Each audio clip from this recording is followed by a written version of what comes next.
قرآن مجید میں ایک ایسی قوم کا ذکر آتا ہے جنہیں اصحاب الاخدود کہا جاتا ہے، جہاں ایک کافر بادشاہ نے اسی وجہ سے اپنی قوم کو زندہ آگ میں جلا دیا کیونکہ وہ اللہ پر ایمان لے آئے تھے۔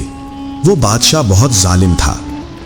وہ چاہتا تھا لوگ اللہ کو چھوڑ کر صرف اسی کی عبادت کریں، لیکن جب ایمان والوں نے انکار کر دیا تو اس نے حکم دیا کہ زمین میں گہرے گڑھے کھودے جائیں، ان گڑھوں میں بھڑکتی ہوئی آگ بھر دی جائے، اور ایمان والوں کو ایک ایک کر کے آگ کے قریب لایا جانے لگا۔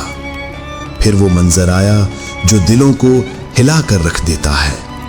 انہی ایمان والوں میں ایک ماں بھی تھی۔ اس ماں کی گود میں اس کا ننھا سا بچہ تھا۔ جب ماں آگ کے بالکل قریب پہنچی تو ایک لمحے کے لیے اس کے قدم رک گئے۔ آگ کے شعلے بھڑک رہے تھے، گرمی چہرے پر محسوس ہو رہی تھی اور ماں کا دل کانپ رہا تھا۔ اسی لمحے اللہ کے حکم سے وہ ننھا بچہ بول اٹھا، اے میری ماں صبر کرو، بے شک تم حق پر ہو۔ یہ سن کر ماں نے اللہ پر کامل یقین کے ساتھ آگ میں قدم رکھ دیا۔ جسم جل گیا مگر ایمان نہ جلا۔